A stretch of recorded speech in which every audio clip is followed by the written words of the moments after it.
Okay, welcome to a very windy barbecue shack, and today we're going to be taking you through a couple more mods from ProSmoke. So they've kindly sent me some more mods for the Weber Smokey Mountain, so I'm going to show you how they're working today. Okay, so I'm going to be using two mods that have been sent to me kindly by ProSmoke today. One of which is going to be this, the hanging rack. Now, this is going to replace the top grill of the Smoky Mountain, and that is going to allow me to hook with these some meat onto the top rack and hang that directly down towards the heat, rather than using the two grills that are used in the central part of the grill. The second is this, and what a lovely piece of kit it looks. That is the heat dial. So the heat dial is essentially a complete replacement for your water pan that sits in the central section of your grill. Now, this is available in the different sizes, so 37, 47 and 57 I believe, but this is the 57 model. Now, what we do with this is replace, as I say, the water pan, and this creates a much hotter environment essentially for our food. So the water pan is brilliant for low and slow cooks. This is going to give us a much more hot and fast environment. So as you can see here, we've got some tabs which are folded up. There we go, just get them in focus, there you go. So what that is going to do, that is going to create essentially a heat vortex, which is going to spiral the heat up towards the food, which is on the hanging rack, and hopefully get our ribs done nice, hot and fast, get a nice crisp finish on it. And essentially it's going to give us a bit of a UDS barrel kind of effect on the Smoky Mountain. So I'm really looking forward to seeing how these come out. So bear with me for the rest of the video and see how they turn out.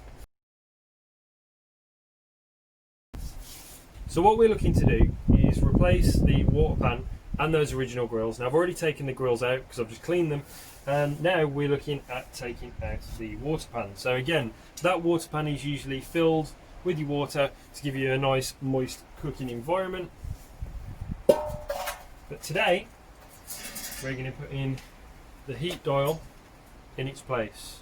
So I haven't actually lit the barbecue yet. This is literally just to show you how we're going to set it up. So that is going to sit right there, and that fits perfectly where that water pan would usually sit on the grill. Okay, so we have a nice solid burn going on some lovely low voltage lumpwood. I know I'm wearing the controversial black gloves, but to be honest, I spend 40% of my life washing my hands now.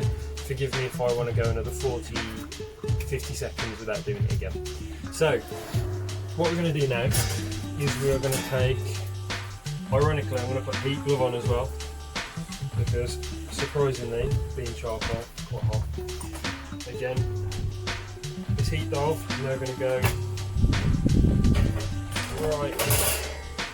So again, you can see it sits nice and snug where your water pan usually goes. Then we're going to pop some meat on the rack, ready to go, and then we'll close that up, get my ink bird in there, and wait for some results.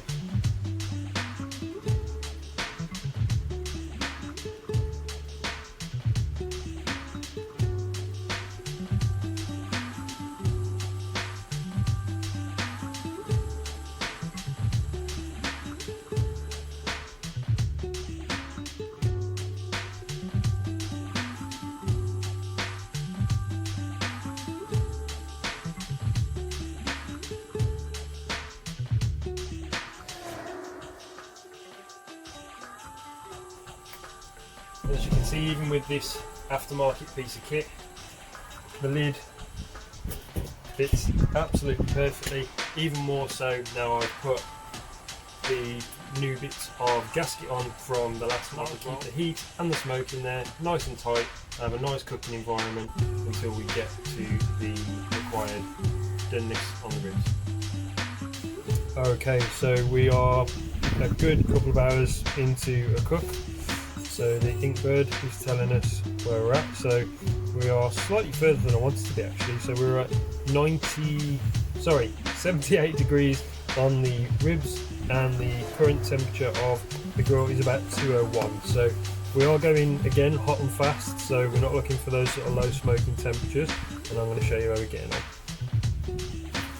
Okay, so you can see there we've got a lovely colour on the ribs. Smoke's just taking my camera out of focus. You've got some lovely drips of fat going onto the heat dial, which are then coming back into the meat as aromatic, beautiful smoke, and that is creating a really good finish on those ribs. So I'm going to whip those off now. I'll grab the thermopen out, just double check everything's at the same or similar temperature. Then I'm going to whip those off, give them a bit of a glaze, and good to go. But I can confirm that the hanging rack and the heat dial are a roaring success. So big recommendation there. If you want to take your Smoky Mountain cooking to the next level, the door is an absolute must.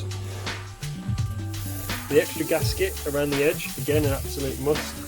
And if you want to get techie and really take cooks to a different place that you can with the normal kit, definitely get the hanging rack, and definitely get the heat dial.